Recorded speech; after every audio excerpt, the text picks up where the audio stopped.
भी जमे रहे, डटे रहे, करामत का इजहार नहीं किया, शरीयत पर इस्तिकामत लोगों को दिखाया।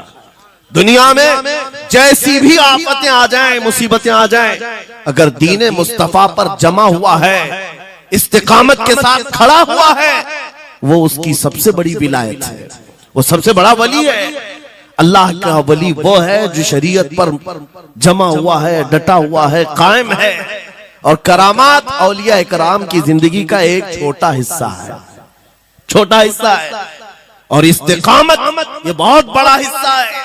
जमे रह जाना किसी बात पर, खौफ ना खाना बातिल ताकतों से, न डरना इन जालिमों से, ये औलिया इकराम की जिंदगी का खास वतीरा है। आज हम सबको जिस चीज की जरूरत है वो करामत की नहीं, इस्तिकामत। करामतें सुनते भी आया, अब करामत से आप ये समझते हैं कि काया पलट जानी चाहिए।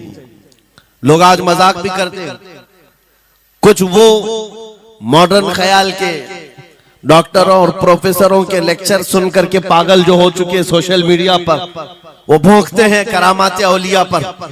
क्या अब करामात क्यों नहीं दिखाते अल्लाह के औलिया?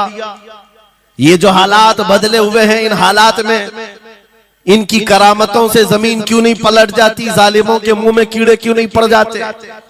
मेरे अजीजों, पूरी दुनिया करामात से नहीं चलाई जाती, वल्लाह मुसब्बिबुल अस्बाब, असबाब पर रखा है। एक मशहूर जमाना बुजुर्ग हजरत मोहम्मद जाम रहमतुल्लाह अलैह बगदाद के हलाकू के जमाने के थे। हलाकू बादशाह जिसने बस्तियों की बस्तियां वीरान कर डाली और इतने कत्ल कर दिया था, जहां से गुजरता था इंसानों की खोपड़ियां। उसका जब बगदाद पर हमला करने का इरादा हुआ तो बगदाद से कई मील दूर उसका लश्कर लेकर वो पड़ाव किया और अपने 2 सिपाहियों को बगदाद का मुआयना करने के लिए भेजा। और उसकी दहशत तारी थी सब शहरों में, हलाकू अगर आ गया तो हिलाक हो जाएंगे, इसके फौजी सबको बर्बाद कर डालेंगे। हलाकू का नाम सुनते ही लोगों में दहशत तारी होती थी। तो 2 सिपाही 2 फौजी हलाकू के बगदाद मुआयना करने के लिए आए तो लोगों में खलबली मच गई, अब जाएं तो कहां जाएं? तो हजरत मोहम्मद जाम रहमतुल्लाह अलैह एक बुजुर्ग थे, उनके पास लोग दौड़ते हुए आए और वो वजू फरमा रहे थे, उनके हाथ में पानी का कटोरा था और आकर के लोग रोने लगे, हुजूर हलाकू आ गया, बगदाद तबाह कर डालेगा, बगदाद को बर्बाद कर देगा, आप बचा ले, अल्लाह के वली हैं, आप दुआ करें। उन्होंने अपनी कटोरी पलट दी और कहा जाओ, अल्लाह हिफाजत करेगा। रिवायत में मिलता है कि वो 2 सिपाही ढूंढते ढूंढते रह गए, उनको बगदाद नजर ही नहीं आया।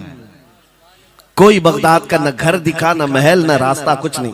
वापस वो अपने बादशाह के पास जाकर कहते हैं हम तो बहुत ढूंढ करके आए, बगदाद मिला ही नहीं। हलाकू ने उन दोनों सिपाहियों को कत्ल कर दिया। कहा कि तुम झूठ बोलते हो, मुझे बगदाद की रोशनी यहां से दिखती है और तुम्हें कैसे नजर नहीं आया? या तो तुम निकम्मे हो या तो फिर मेरे साथ धोखा कर रहे हो। कत्ल कर दिया। दूसरे दिन अपने खास 2 वजीरों को भेजा कि जाओ बगदाद का मुआयना करके आओ, गलियां, वहां की सड़कें और वहां के महल्लात, वहां की इमारतें देख आओ। ये 2 वजीर गए और ढूंढते रहे। जैसे ही वो बगदाद में इंटर हुए, आज फिर लोग हलाकू के इन वजीरों को देखकर दौड़े दौड़े भागते हुए इस अल्लाह के वली के पास आया, हज़रत मोहम्मद जाम। आज फिर रोने लगे, कहा हमारी बीवियां बेवा हो जाएंगी, हमारे बच्चे यतीम हो जाएंगे, सब मारे जाएंगे, आप बचा लें। आज फिर से उन्होंने कटोरी पलट दी, कहा जाओ अल्लाह हिफाजत फरमाएगा। अल्लाह वालों का ये तसर्रुफ है, ये करामात है। वो चाहे तो पूरे लोगों को पोशीदा कर दे जालिमों की नजर से। दूसरे दिन वो वजीर भी ढूंढते रह गए, उनको भी बगदाद नजर नहीं आया। वापस गए, बादशाह के वो बड़े मोतमद लोग थे, कहा कि हम भी गए लेकिन हमको बगदाद नजर नहीं आई। हलाकू को बड़ा ताज्जुब हुआ, ऐसा कैसे हो सकता है? लोकेशन बिल्कुल सही है, हम सामने चंद मील के फासले पर है और इनको बगदाद नजर क्यों नहीं आता? तीसरे दिन उसने कहा कि अब किसी मुआयने की जरूरत नहीं, कोई जायजा लेने की जरूरत नहीं, हम डायरेक्ट जाते हैं, फौज को तैयार करो।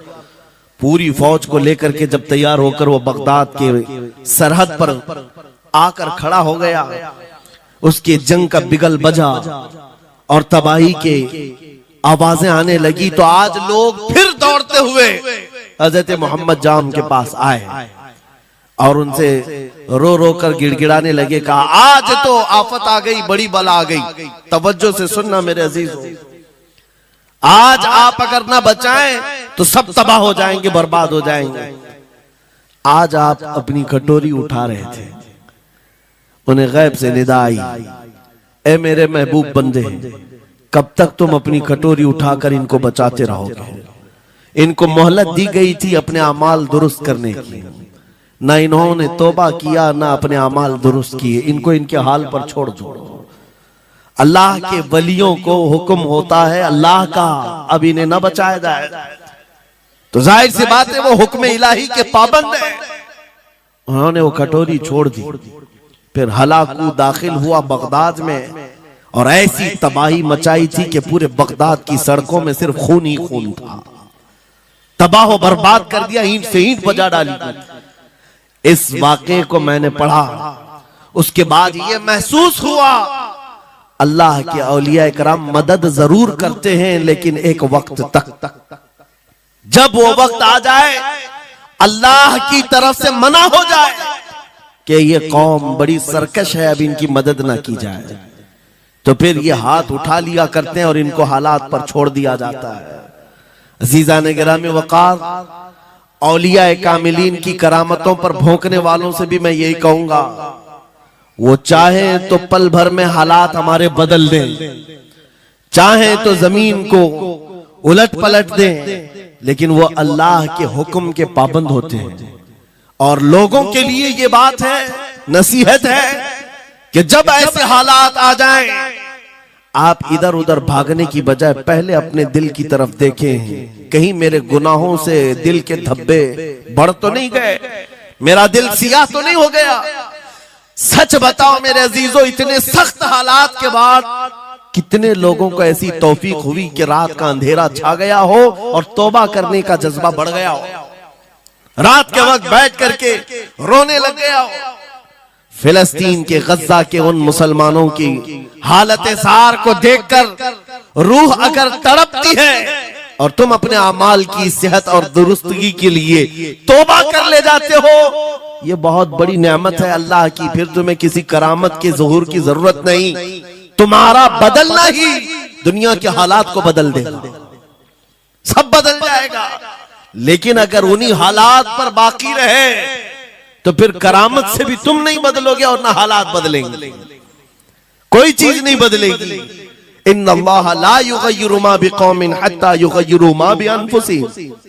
कुरान में मेरा मौला फरमाता है, बेशक अल्लाह ताला उस वक्त तक किसी कौम की हालत नहीं बदलता जब तक उस कौम को खुद अपनी हालत बदलने का ख्याल ना हो। हम अपनी जानिब से शुरुआत करें और फिर हालात खुद बदल जाएंगे, हालात खुद बदल जाएंगे। सरकार सैयदना गौसे आजम अब्दुल कादिर जीलानी रदी अल्लाह तआला अन्हु जिस हाल में बगदाद तशरीफ लाए थे, उस जमाने को याद करें, उस जमाने को याद करें। वो ऐसा जमाना था कि उस वक्त हक बोलना एक जुर्म हो गया था। शिया नवाज खलीफा मौजूद थे, हजरत अबू बकर हजरत उमर का नाम लेने पर भी मस्जिद के दरवाजे पर कोड़े मारे जाते थे। ये वो हालात थे, उलमा की जुबानें गंग थी, बोल नहीं पाते थे, खुतबा क्या देना है वो बिल्कुल स्क्रिप्टेड, जो खलीफा वक्त चाहे बस उतना ही।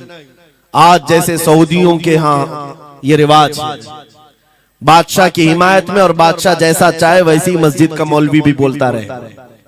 शरीयत क्या कह रही है, मेरे मुस्तफा करीम सल्लल्लाहु तआला अलैहि वसल्लम की तालीमात क्या कह रही है, इससे क्या सरोकार, बस उतनी बातें करो जितनी उनके बादशाह की हिमायत की। ये दौर गौसे आजम के जमाने का भी था। उस वक्त हक बोलना एक बहुत बड़ा जुर्म था, उलमा को कोड़े मारे जाते थे। आपको पता है उसी बगदाद में सिर्फ एक हक बात का ऐलान करने की वजह से इमाम अहमद बिन हंबल को 300 कोड़े मारे गए थे, उनकी पीठ झुक गई थी। उनकी रीढ़ की हड्डी टेढ़ी हो गई थी। कोड़ा किसको कहते हैं? कोई रस्सी को नहीं, चमड़े का वो बेल्ट जिससे वो मारते थे तो जिस्म की चमड़ी लग करके आ जाती थी। 100 कोड़े में तो आदमी मर जाता था, कोई बच गया बच गया। 300 कोड़े खाए उस इमाम की बात कर रहा हूं जिसको मेरे नबी की 5 लाख हदीसें याद थी। वो इमाम अहमद बिन हंबल, इतने बड़े इमामुल हदीस, कोड़े खाते थे तो किस बात पर? सिर्फ हक बात का ऐलान बरसरे पैकार करते थे, सबके सामने करते थे। उन्होंने कोई बादशाह की रू रियायत नहीं की। उन्होंने ये नहीं देखा कि ये क्या चाहते हैं, बल्कि हमेशा ये देखा कि मेरे नबी की शरीयत क्या चाहती है। मेरे अजीजों, यही बड़ी करामत है। गौसे आजम की बड़ी करामतों में से करामत ये है, उस जमाने में आप बगदाद तशरीफ लाए जब हालात ऐसे थे कि हक बोलना दुश्वार था, और आप जब मस्जिद पर खड़े, मस्जिद के मिंबर पर खड़े होकर ऐलान करने लग गए, हैबत ऐसी तारी थी कि कोई आपको रोक ना सका, और आपके ये हक्कानियत की तबलीग फैलती गई। शुरू में 10 लोग, फिर 20 लोग, फिर 100-200, फिर 1000-2000। गौसे आजम ने चंद महीनों में जो खुतबात दिए, आपके खुतबात का आलम यह था कि फिर 70,000 का मजमा बराबर सुनने के लिए आया करता। और गौसे आजम का ये खुतबा एक नहीं, हजारों खुतबात हैं। जब जब आप खुतबा देते थे, एक बात याद रखें, जुबान अगर पाक हो और अल्लाह की, नबी पाक की शरीयत ताहिरा बोलती हो, उस जुबान में बला का असर होता है, अल्लाह करीम की तरफ से असर डाला जाता है। हक बात अगर बुलंद आवाज से कहो